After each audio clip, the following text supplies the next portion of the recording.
There we go. Well, good morning and welcome to Bible study for Wednesday, January 6th. Today is the Feast of the Epiphany, and what better way to celebrate God's revealing salvation to the Gentiles than by doing a little Bible study?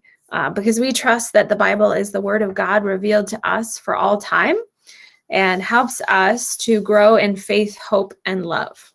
We are in the book of Numbers, chapter 13.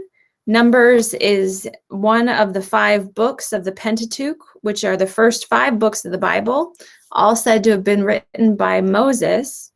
And Numbers is the transition from Mount Sinai towards preparing to enter the Promised Land and the journey that they go on through that. And it's called Numbers because the book has a census of all the fighting age Israelites, and that gives you a lot of numbers.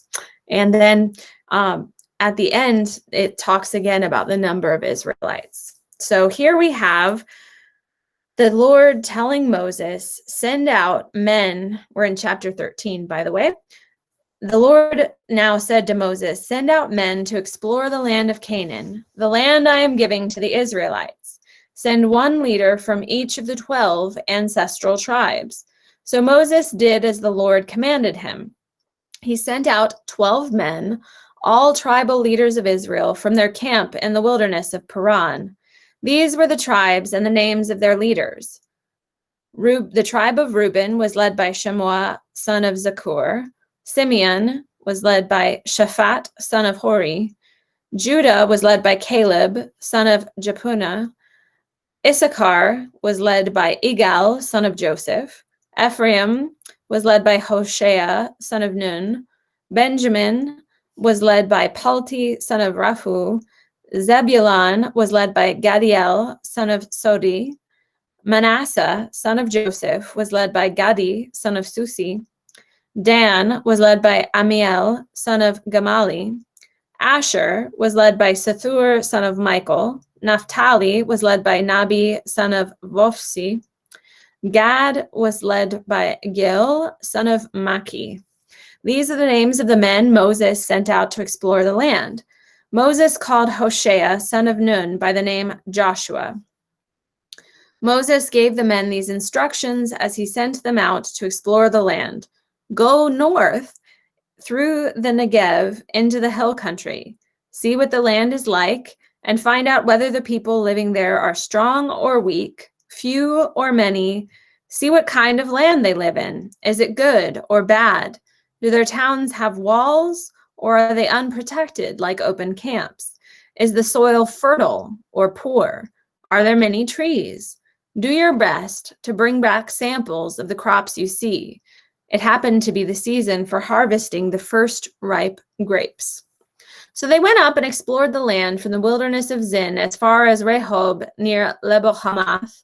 Going north, they passed through the Negev and arrived at Hebron, where Haman, Sheshai, and Talmai, all descendants of Anak, lived. The ancient town of Hebron was founded 7 years before the Egyptian city of Zoan. When they came to the valley of Eshcol, they cut down a branch with a single cluster of grapes so large that it took 2 of them to carry it on a pole between them. So imagine, you've seen maybe people harvesting bunches of bananas. They don't come in those little bunches that we see at the store. They come in these big, long, giant, heavy bunches. And so they are describing a cluster of grapes that is as heavy and as long and as big as one of these large banana tree harvests. And so this is amazing. This is showing them that this land is very, very fertile and good for growing crops. So they're bringing back the grapes, and they also brought back samples of pomegranates and figs. The place was called the Valley of Eshcol, which means cluster, because of the cluster of grapes the Israelite men cut there. So they found wonderful news. This is great land. It's very fertile. But they come back with a concerning report. After exploring and for 40 days, we'll put a pause there. 40 is a anachronistic number used in the Bible. What does that mean? It means they don't use it literally always. 40 was a large number that was bigger than what they wanted to count. And so 40 times literally is 40, but often the reason you hear 40 days, 40 nights, 40 this, 40 is it's meaning a significant period of time, not so much necessarily a literal 40 days of passing. So they spend a significant amount of time journeying through the promised land, and they come back to Moses and Aaron and to the whole community of Israel at Kadesh in the wilderness of Paran. And they reported to the whole community what they had seen and showed them the fruit they had taken from the land. This was their report to Moses.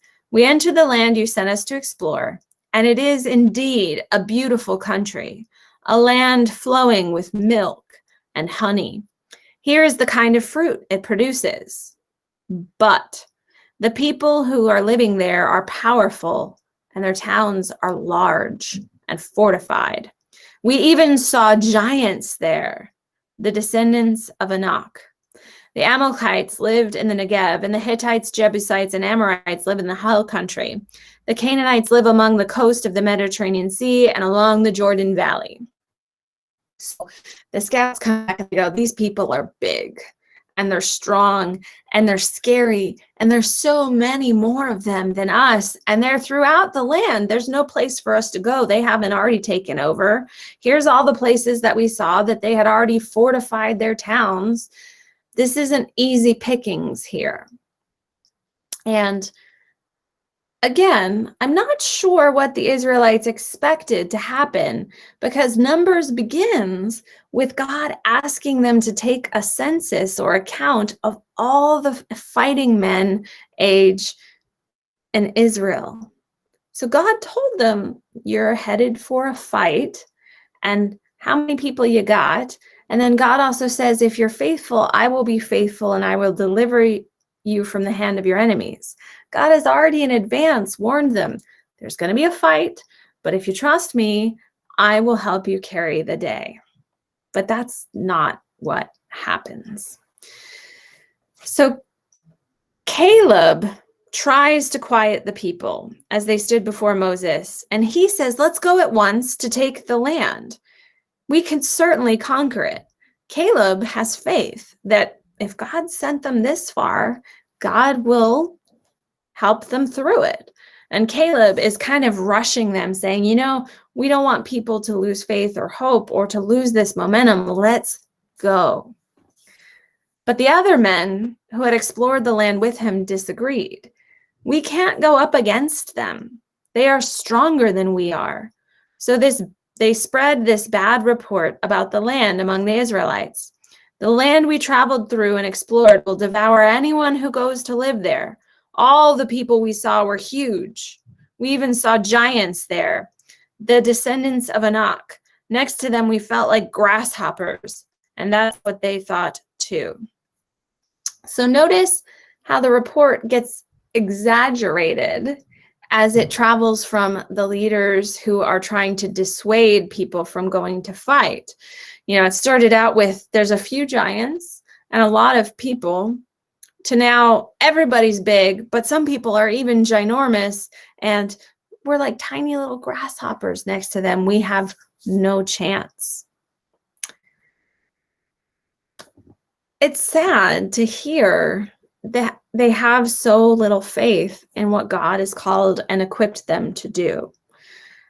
Yet all of us, if we're honest, have gone through a season where we don't trust God to help us do the thing that is hard or big or challenging. We think and we look and we evaluate based only on our own strength and only on what we think our own abilities are. And we miss out when we do that. And the Israelites certainly miss out here. So chapter 14, the people rebel. Then the whole community begins weeping aloud, and they cried all night. Their voices rose in a great chorus of protest against Moses and Aaron. And once again, they bring up this refrain, if only we had died in Egypt or even here in the wilderness, they complained. It would be better to have died than to face the struggle that they fear is ahead of them, is what they're saying. Why is the Lord taking us to this country only to have us die in battle? Our wives and our little ones will be carried off as plunder. Wouldn't it be better for us to return to Egypt? This is crazy, but it's not uncommon. Many people, when a season of life has ended and they're entering into a new season, reminisce with nostalgia. Oh, things were better when, or the good old days when we had this. The church is as guilty of this as anyone. The 1950s has been romanticized as the good old days where everyone went to church. There was church on every corner, and the people were good and holy and godly. Never mind the fact that there was rampant alcoholism, smoking was epidemic, and children who were abused in their homes were often sent back when they ran away and told not to tell or talk about it. And women who were abused were likewise helpless. So again, we keep going back to these good old days thinking, but it's because of something that's broken within us that we feel safer in the past because it's certain. When we enter into the future and the unknown, that requires trust. That requires stepping out in faith. That requires following where God leads rather than trusting in our own abilities and strengths. And so many of us romanticize the past, but unfortunately, if you keep looking back and don't move forward, things die. Many churches have closed because of an inability to engage with their community around them and the generations that follow. You can spend your whole life just focusing on the people immediately around you, but it won't lead you into the next chapter. And this is what the people of God have a choice to make. Are we willing to risk things not going our way because we are willing to trust that God promises that they might, and they will if we follow? I hope that we would be a people willing to say yes.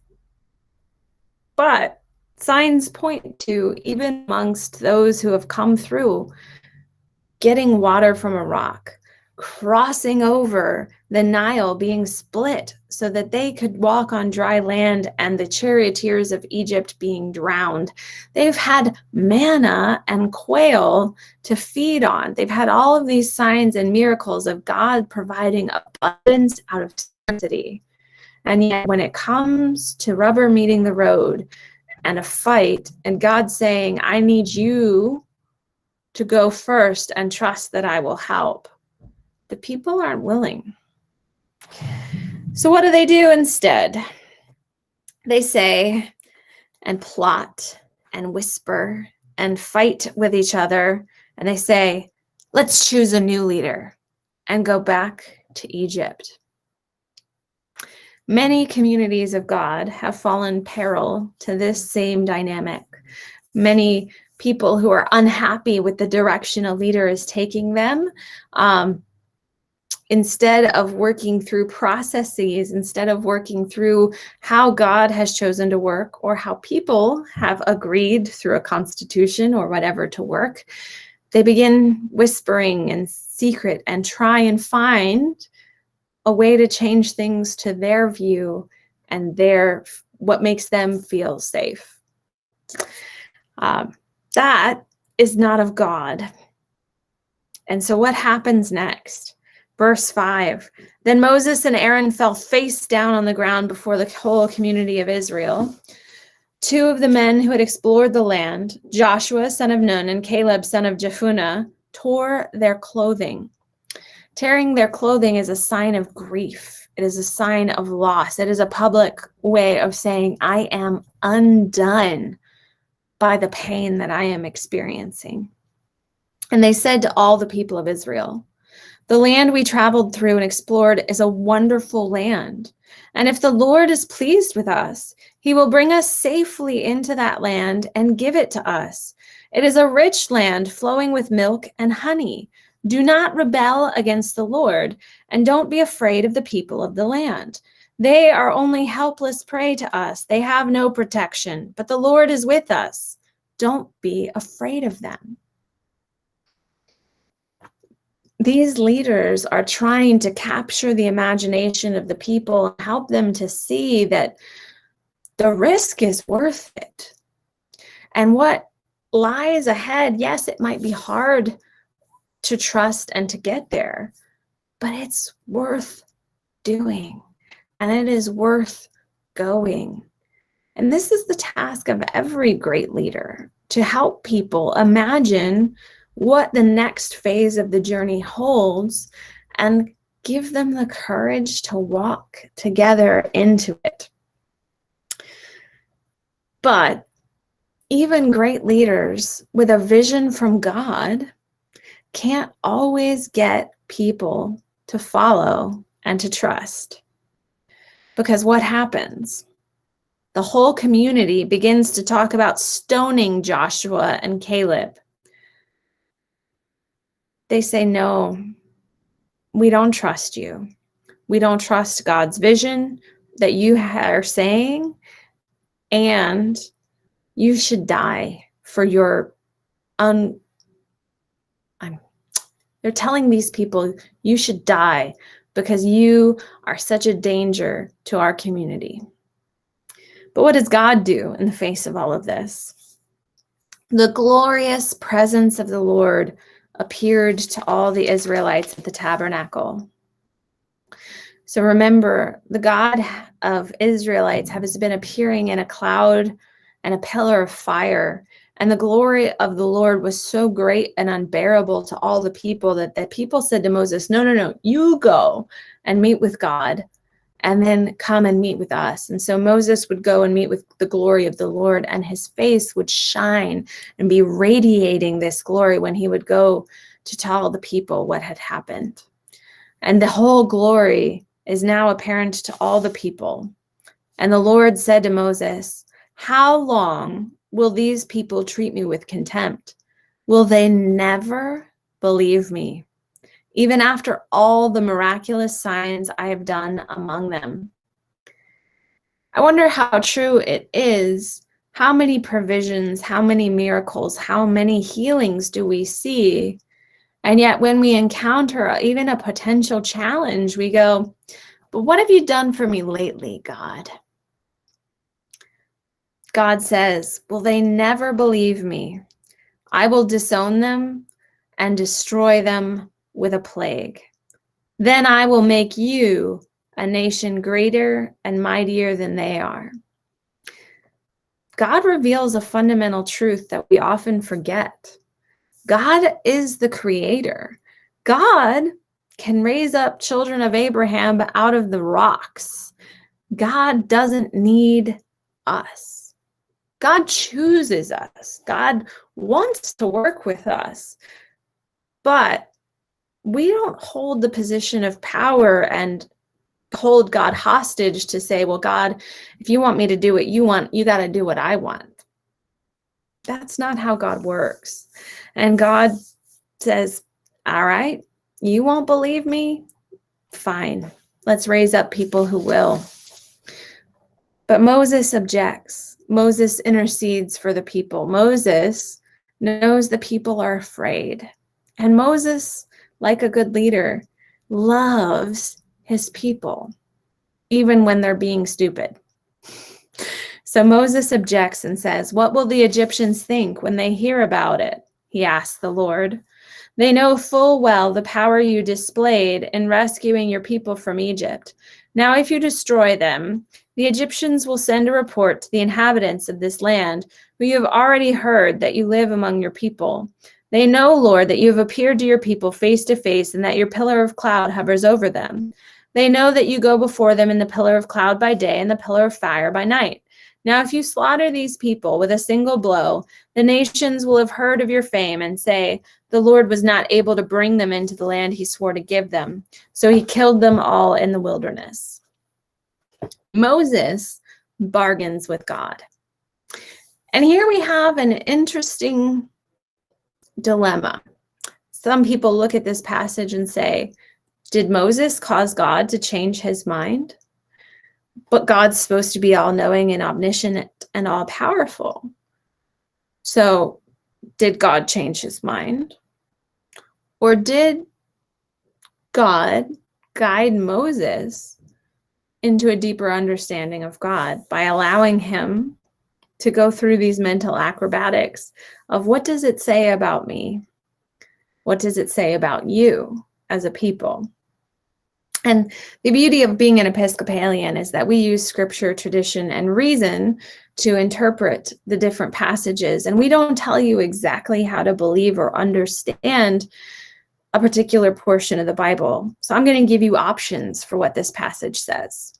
It either says that God is willing to take us on hypothetical journeys to understand God better, or that God, because we are created in God's image, is a God that has emotions, and those emotions can be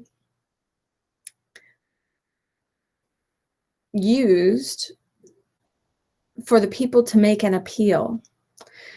We believe in intercessory prayer. We believe in the power of asking others to pray for us and uplifting the same concern to God over and over, and the power of multiplication, and the idea that it moves God to mercy. And I think our God is a God of abundant mercy. But we, as children of God and as God bearers made in the image of God, can be agents of that mercy by our prayers and intercessions. And I think that's what happens here. Moses is an extension of God's mercy. Verse 17, please, Lord, prove that your power is as great as you have claimed. For you said, the Lord is slow to anger and filled with unfailing love, forgiving every kind of sin and rebellion. But he does not excuse the guilty. He lays the sins of the parents upon their children. The entire family is affected, even children in the third and fourth generations. In keeping with your magnificent, unfailing love, please pardon the sins of this people, just as you have forgiven them ever since they left Egypt. So God remembers this already, but Moses reminds himself and talks to God of, how could you do this when you are a God of this? And I love this passage because I have wrestled in my own prayer life with some very heavy things. I have wrestled with the death of an unborn child. I have wrestled with family and friends who have addiction. I've wrestled with people who seemingly unjustly are afflicted with all kinds of trials and turmoils. And you say, God, how could you allow this to happen to people who are so good, to people I love? God is okay with us asking those kinds of questions in light of who we know God to be as love and mercy. God doesn't get mad at Moses for having this conversation, and he won't get mad at you either if you in your prayers begin to ask God, how could you? And Moses gets an answer. Verse 20, then the Lord said, I will pardon them as you have requested. But as surely as I live, As surely as the earth is filled with the Lord's glory, not one of these people will ever enter that land. They have seen all my glorious presence and all the miraculous signs I performed both in Egypt and the wilderness. But again and again, they have tested me by refusing to listen to my voice. They will never even see the land I swore to give to their ancestors. None of those who have treated me with contempt will ever see it. So God says, I will pardon them. I'm not going to kill them. There won't be a plague that will destroy them, but I'm not going to reward them either. I am not going to bring them into the promised land. And I've had a priest friend who've explained this passage to say, is God being proscriptive or descriptive? Proscriptive means God is saying this is going to happen because I say so. And descriptive is God describing the reality of what will happen because of how and who the people are. I think this is a descriptive passage. I think that this is saying people who've seen all this and yet can't trust and even try. I mean, they don't even go into the promised land and have one skirmish. They're unwilling to even try their luck. You know, they could have tried and then run away, but no, they won't. They are too fearful. And so God's saying, people like that, they will never enter the promised land because they can't. They won't trust enough to even try. So what do we do next? God says, my servant Caleb has a different attitude than the others have. He has remained loyal to me, so I will bring him into the land he explored. His descendants will possess their full share of that land. Now turn around and don't go on toward the land where the Amalekites and the Canaanites live. Tomorrow you must set out for the wilderness in the direction of the Red Sea. God says you can't stay here. Over and over on our journeys in life, we encounter thresholds of transition. We encounter a threshold where we have reached a crisis point. We can either go forward or we can go back, but we can't stay here. Marriages in crisis reach this point where you can either choose to move forward together or you can separate and split. People who have hit quote unquote rock bottom in their addiction can either move forward in recovery or they can relapse. They can't stay at that point. When we hit those places where God is asking us to move forward and we refuse, we move backward. And we see this over and over again in the church. We see churches that grow and they get to a point where that growth requires them to change and do something new, but it's scary and it requires faith. And so instead of doing that, they just try and stay the same, but they shrink back. We can't stay on the point of transition. And so I would encourage you as a person listening or as a person praying who's gone their own journey, whether it's in your career or it's in your personal relationships or it's in your faith journey with God, you cannot stay where you are. You can either keep moving forward or you can go another way and go backward. The Israelites make their choice when they refuse to go forward, that they are headed back. Imagine being on a wilderness journey for 2.5 years now. They left Egypt. Be told, head back. That's what happens. Verse 26. Then the Lord said to Moses and Aaron, how long must I put up with this wicked community and its complaints against me? Yes, I have heard the complaints the Israelites are making against me. Now tell them this: as surely as I live, declares the Lord, I will do to you the very things I heard you say. You will all drop dead in this wilderness because you complained against me. Every one of you who is 20 years old or older was included in the registration will die. So God doesn't send a plague where they all drop dead like flies instantly. Instead, God says, all of you are going to live out the rest of your life in the wilderness. Anyone who was of fighting age in the census has to die before you can go ahead. Why is that? Why does God say the younger ones don't have to? Well, the age of 20 was the age of reason and the age of choice. And it was the age where all of those people who were registered chose not to follow God. God has faith that the younger ones, even in spite of their parents and even in spite of their leaders, will grow up and choose another path. And God will keep working to attract that next generation, even as the older forsakes them. So, God says, you will not enter and occupy the land I swore to give to you. The only exceptions will be Caleb, son of Jephunneh, and Joshua, son of Nun.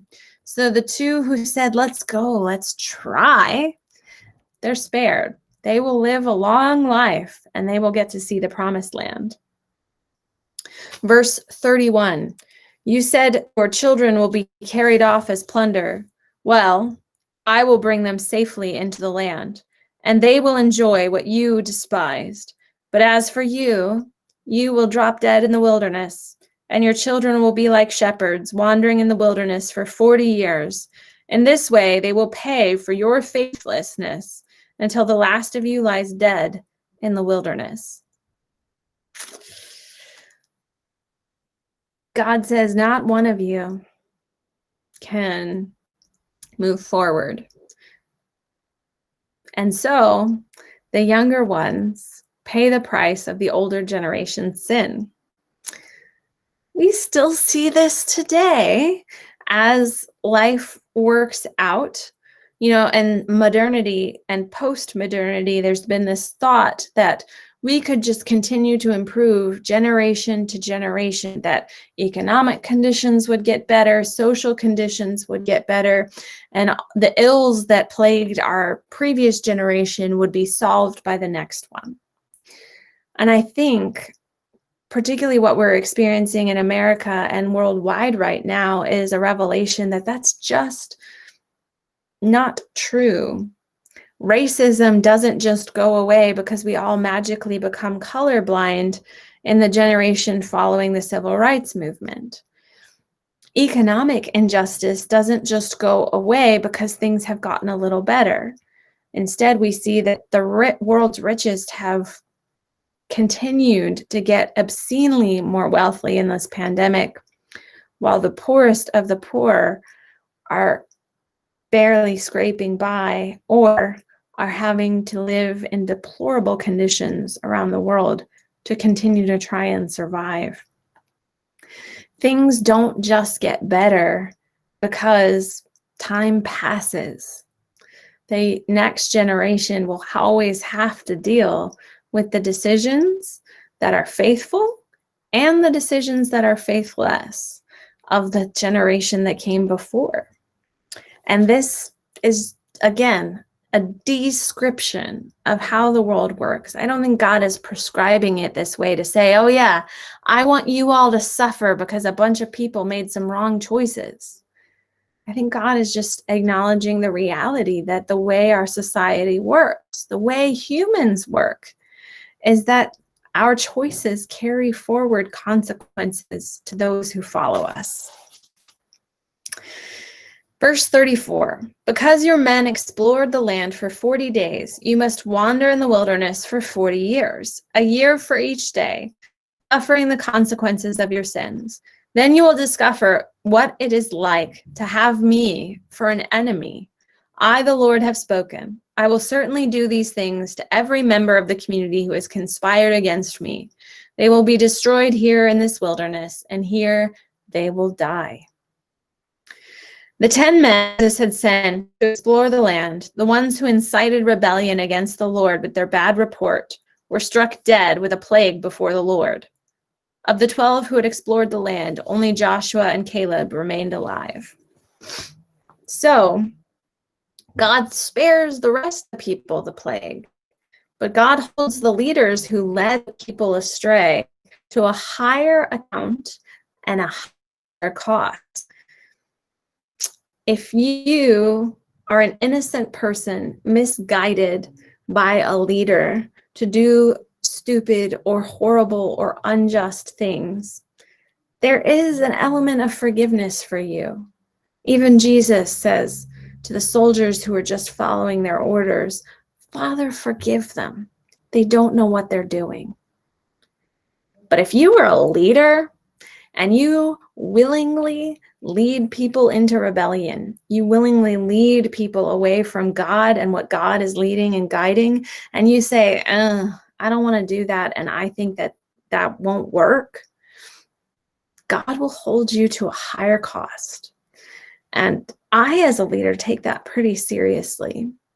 And I hope you will too, because all of us are called to lead, whether it's our own self, our own household, or in our place of work, or in our church, or wherever we are at. God has equipped us to lead others. But with leading comes accountability and responsibility. There's rewards and there's consequences. And the consequence for this is death. And you might say, well, that seems a little harsh. They were just scared. Imagine how fractured and chaotic and worse the community of God would have become in this 40 years of wilderness if these 10 voices of sedition, these 10 voices of disagreement were allowed to flourish and remain. Things would have gotten much worse. And so God wipes out this sedition. Verse 39. When Moses reported the Lord's words to all the Israelites, the people were filled with grief. They were sorry for what they had done. They recognized the truth of what Moses was saying. Then they got up early the next morning, went to the top of the range hills, and they said, let's go. We realize that we have sinned, but now we are ready to enter the land the Lord has promised us. But Moses said, why are you now disobeying the Lord's orders to return to the wilderness? It won't work. Do not go up into the land now. You will be crushed by your enemies because the Lord is not with you. When you face the Amalekites and Canaanites in battle, you will be slaughtered. The Lord will abandon you because you have abandoned the Lord. Moses says, listen, it's too late. You already made your choice, and God has prescribed the consequences that you must pay.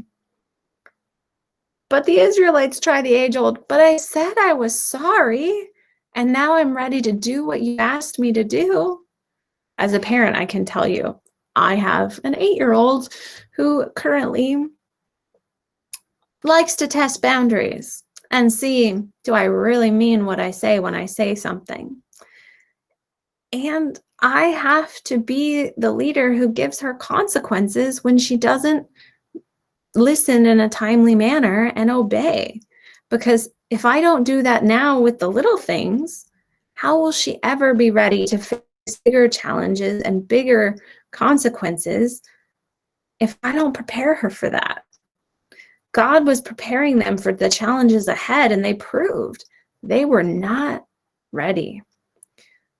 Verse 44, but the people violently pushed ahead toward the hill country, even though neither Moses nor the ark of the Lord's covenant left the camp. Then the Amalekites and the Canaanites who lived in those hills came down and attacked them and chased them back as far as Hormah. You can't just do what God is telling you whenever you choose to do it. There is a time and a place for faithfulness and moving forward. And there's a time and a place for moving backward if there has been faithlessness.